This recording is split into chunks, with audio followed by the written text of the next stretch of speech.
Mid-span or a little bit shy of mid-span. It's a word of a fender bender here in the left lane. We're starting to see some brake lights as you make your way over the water from the toll plaza.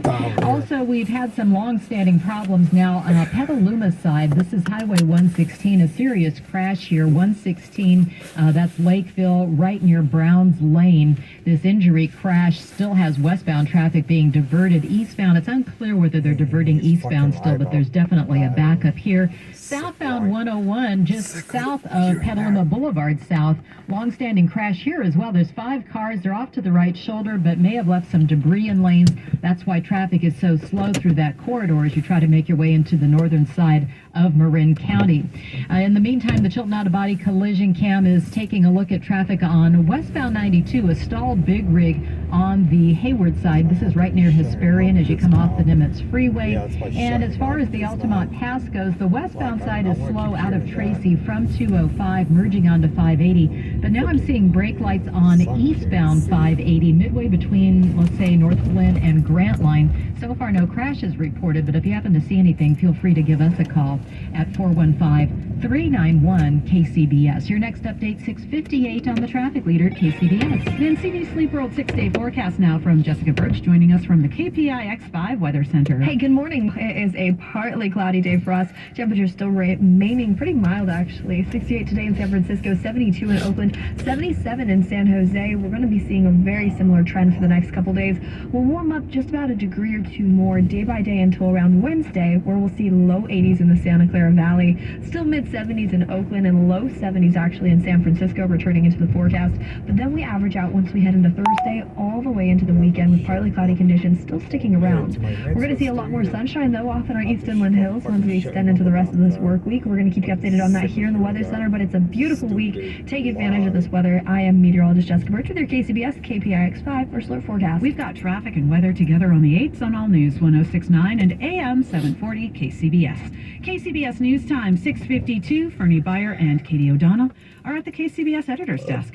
Well, for the first time in the history of the U.S. Marines, an African-American man has been confirmed by the Senate to be a 4-star general. We get that story from KCBS reporter Alice Wirtz. Born in Shreveport, Louisiana, the now 4-star General Michael E. Langley earned his high rank, having commanded Marines at every level, from platoon to regiment, serving in Okinawa, Japan, and Afghanistan. Make no mistake, he earned every opportunity he had from an early artillery officer in 1985 up to 1, 2, and 3-star, and now he's going to take over the African Command, I believe Tuesday, August 9th, as has been reported. That's Joe Geter, Public Relations Officer for the National Montfort Point Marine Association. He shared General Langley is the first African-American to attain the rank of 4-star general. I know there's a lot of Marines that I know speak highly of him. I didn't know him personally, but I've known well over half the almost 30 African-American general officers that have served since 1978. President Joe Biden nominated Langley in June to lead the military operations in Africa. As for a higher role, so timing is everything, but that would be the ultimate. To have an African-American 4-star general as coming out of the Marine Corps, that, of course, has never happened. Alice Wirtz, KCBS. 2 rivers at the center of California's water system are suffering as the drought drags on. The Sacramento and San Joaquin rivers are becoming too salty to be used by some of the farmers and cities that rely on them.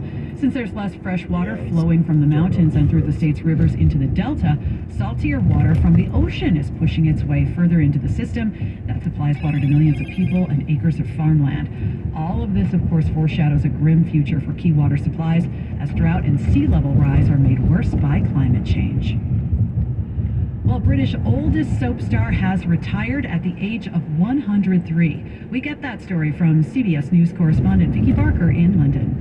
It's probably the most famous theme tune in Britain. The radio soap opera The Archers has been running since 1951, and June Spencer was there, playing the farming family's matriarch. Back when she turned 100, Spencer said she hoped other old people would be inspired by her still working. My people at that old door could do it, and so could I could be, yeah. Spencer's character hasn't actually been killed off in the series, so who knows? There may still be hope for an encore. Vicky Barker, CBS News, London. We are on to the Money Watch now on KCBS with Erica Herskowitz, who is in for Jason this morning. Good morning, Melissa. Well, antitrust experts say Amazon just announced plans to buy Roomba vacuum maker iRobot for nearly $1.7 billion. Well, that's expected to face a tough review by the Federal Trade Commission. Critics allege that Amazon is seeking to dominate the smart home space. Meanwhile, Elon Musk's deal with Twitter could be moving ahead. Over the weekend, Musk said his planned $44 billion takeover of the social media company should move forward if it can confirm details about how it measures whether users' accounts are bots or real people. Musk's been trying to back out of this deal, his April agreement, which led to a lawsuit from Twitter and countersuit from Musk. Both sides are headed toward an October trial. Right now on Wall Street, the Dow is up 294 points, NASDAQ up 175, S&P 500 up 38. I'm Erica Herskowitz, Bloomberg Business for KCBS. If you're at the point in life where you deserve a little pampering, a LifeSource water system should be on your list. This is Claire Beverly, and I want to tell you about LifeSource, the Bay Area's most recommended whole house water system. LifeSource offers the luxury of filtered, clean, and refreshing water from every tap and faucet in your home. LifeSource filters out harsh chemicals like chlorine and chloramines that cities add to your hatchy water. Without these chemicals, your water tastes its best and your skin and hair look their best. Better yet, it's easy. Expert LifeSource personnel will perform the installation, and a LifeSource system is maintenance-free. No filters to change, no salt, and no bottled water. They install it, you forget about it. You deserve to taste and feel the difference. Call for a free consultation with a LifeSource factory representative.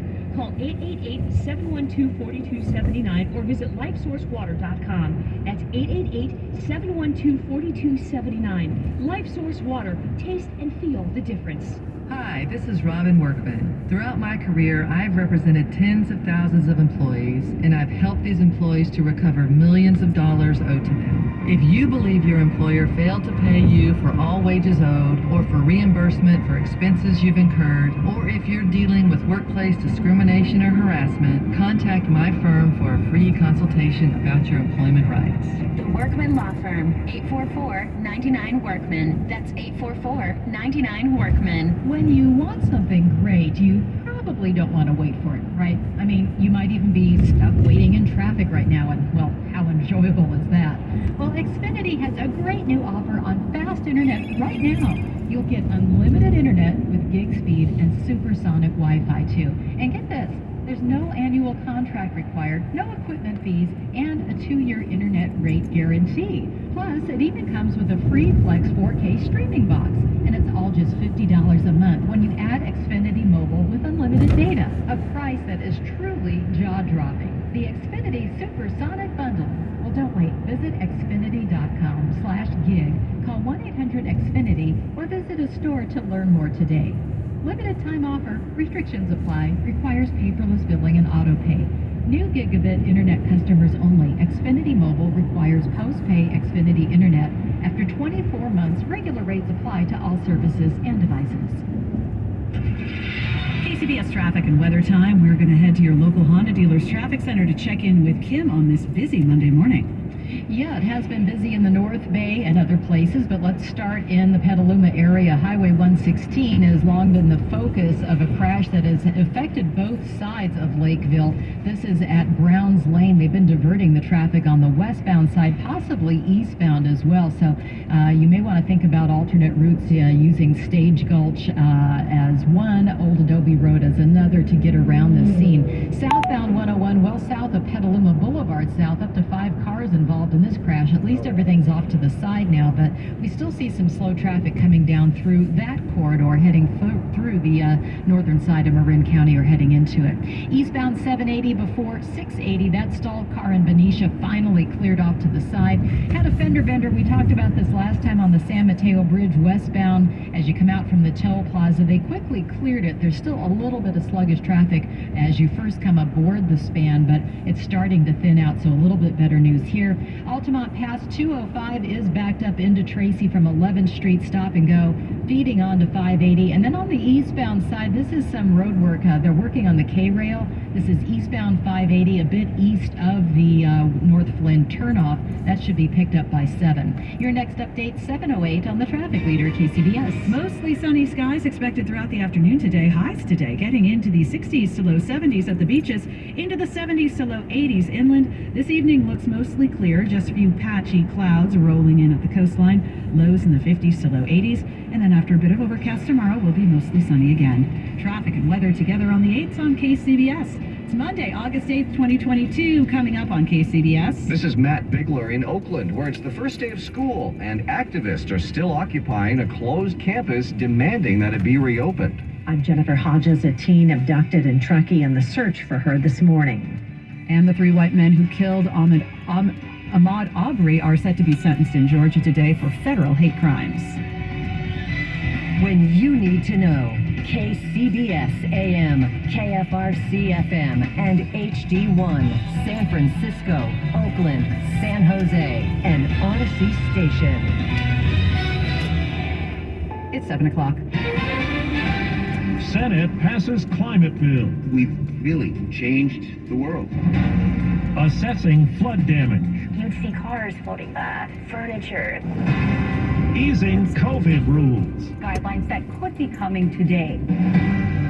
Good morning, I'm Steve Kathan with the CBS World News Roundup. A key part of the Biden agenda has made it through the U.S. Senate. In a strict party line vote yesterday, Democrats approved a bill designed to target inflation, invest in clean energy, and cut the price of prescription drugs. CBS's Nicole Killian tells us Republicans contend it will hurt the economy. The bill, as amended, is passed. Applause erupted on the Senate floor after Vice President Kamala Harris delivered the tie-breaking vote to pass Democrats' signature economic, health, and climate agenda. It's been a long, tough, and winding road. At last, we've arrived, and we are elated. Called the Inflation Reduction Act, it is the largest federal investment to address climate change, with $369 billion for clean energy programs, including tax credits for individuals who make their homes more energy efficient or buy electric vehicles. It allows Medicare to negotiate lower prescription drug prices and caps drug costs for seniors at $2,000 a year. The Congressional Budget Office says the $430 billion package is expected to cut the deficit by $300 billion. It will be paid in part through a 15% minimum tax on corporations and increased IRS enforcement. Republicans who opposed the measure had choice words. This is going to continue to drive us into a bigger recession than we are. It is a terrible idea. Republicans were successful in blocking a $35 cap on insulin prices for most Americans. That provision needed 60 votes, and only 7 Republicans joined the 50 Democrats in favor of it. Now that he's testing negative for COVID-19, President Biden plans to visit the flood zone in eastern Kentucky later today. It's where people like Jennifer Ritchie are facing uncertainty. We're really sad because we lost everything that we built for the past 7 years. That's just stuff. We can always get that stuff back. She had to be rescued from the roof of her home. Mr. Biden has expanded federal disaster assistance to Kentucky to cover the full cost of debris removal and other emergency measures. As early as today, the CDC is expected to relax some of its COVID-19 restrictions just as kids head back to school. Here's CBS's Nancy Chen. According to a draft document obtained by CBS News, the changes could allow schools to relax their strict social distancing measures. They would also de-emphasize so-called test-to-stay strategies, where students exposed to the virus take regular tests to stay in the classroom. School Superintendent Michael Cornell fully supports the possible changes. What we have to focus on in school is making sure our kids experience joy, value, and connection in school. Another potential update: those exposed to COVID would no longer need to quarantine, vaccinated or not. Instead, the recommendation would be to mask for 10 days and test 5 days after exposure. They've already been sentenced to life in prison for murder. Today, the 3 white men who chased and killed Ahmaud Arbery in Georgia 2.5 years ago face new court action. A federal judge today begins hearings to sentence them for hate crimes. That, too, could bring life in prison. Overseas, Ukraine is accusing Russia of kidnapping thousands of children during its invasion and taking them to Russian-controlled territory. CBS's Chris Livesay has more on two boys who were taken but were later rescued. Russian forces took us away, says 16-year-old Ivan. He and 15-year-old Maxim were living in an orphanage in Mariupol when Russia invaded. The boys tried to flee, but say they were captured by Russian forces and held with 20 other children, some as young as 8. Were you afraid that you would never come home? I had such thoughts, yes. Ukraine says Russia is systematically stealing their children and stripping them of their identities. Russian TV says they're saving them instead. Here's Russia's Children's Rights Commissioner telling Vladimir Putin that Russian citizens have big hearts and are lining up to take the children. It's the Monday Morning World News Roundup, and it's 4 minutes after the hour. This hour's newscast is presented by Rocket Mortgage. When you need cash out of your home and a simple way to get it, Rocket can. Beth Miller Rowe is the Bay Area's reverse mortgage specialist with over 35 years experience. Beth offers a variety of reverse mortgage programs such as FHA insured home equity conversion mortgage and even jumbo reverse mortgages. Whether you own your home outright or have a loan against it, a reverse mortgage may provide financial freedom to better enjoy your retirement years. Reverse mortgages have changed so much in the last 10 years. Now is the time to call Beth at the Reverse Mortgage Group at 925-969-0380. Beth is located here in the Bay Area, offering free consultations in a friendly, professional, no-pressure atmosphere. Call Beth at 925-969-0380 or go to callbeth.net. Borrower must pay property taxes, insurance, and HOA dues, and live in and maintain the home. NMLS 294-774-1850-831612. Licensed under the Department of Business Oversight under CRMLA. Equal Housing Opportunity. President Biden says he's angered and saddened by the killing of 4 Muslim men in New Mexico. Authorities say one man was killed Friday night in Albuquerque, and the crime may be linked to the ambush killings of 2 others in the past week and another 9 months ago. Ahmad Assed is with the Islamic Center of New Mexico, where some of the victims were regular visitors. We're hopeful because good is going to defeat evil. We're hopeful that our state will emerge again as the state we all know, welcoming diverse cultures. Overseas, Israel and Islamic Jihad reached a fragile ceasefire after 3 days of fighting. Israel launched dozens of airstrikes on Gaza, and Islamic Jihad fired more than 1,000 missiles at Israel over 3 days. Former head of military intelligence, Tamir Hyman, says Israel hit Islamic Jihad hard and killed 2 senior commanders. A huge tactical success, but no real change or transformation in strategic level. Islamic Jihad said some 40 people were killed, including children. Israel says most of the children died from Islamic Jihad rockets that fell short. Linda Gradstein for CBS News, Jerusalem. The Coast Guard intercepted a ship packed with migrants off the coast of Key Largo, Florida over the weekend. Adam Hoffner of U.S. Customs. With over 300 migrants on board a vessel, they were extremely dehydrated, very dangerous conditions. On Friday, at least 2 people died when a migrant vessel capsized north of the Keys. The 1980 World Series winning Phillies were honored yesterday. And 81-year-old Pete Rose returned to Philadelphia for the first time since being banned by baseball over gambling. 5 years ago, plans to induct Rose into the team's Walk of Fame were scrapped when a woman claimed he had a sexual relationship with her when she was a minor. Rose called a female reporter who asked about it yesterday, babe. I'm here for my teammates, I'm here for the Philly organization, and who cares what happened 50 years ago. Time on the roundup, 8 past the hour. It is 7:08 at the Bay Area's news station KCBS. Expect a lot of sunshine once the overcast pushes to the immediate coastline. Good morning, I'm Melissa Call-Ross, and just ahead on KCBS, on the first day of school, activists occupying a closed campus in Oakland demand it be reopened. Let's head over to your local Honda dealer's traffic center for an update on the drive this morning. Kim Wonderly's here. It's been pretty busy, Kim. Yeah, things are starting to settle somewhat, but we still have a problem area. Petaluma, this is Highway 116 on the west side of Browns Lane. A serious injury crash here has had traffic being diverted. Approaching a railroad crossing. Eastbound, too. It's a little unclear if eastbound is open, but we do see very slow traffic through here. Also, southbound 101 as you come south of Petaluma Boulevard South. Earlier crash has been cleared. There was some debris in the roadway. We still have a slow pattern that goes on for about a mile and a half in that spot.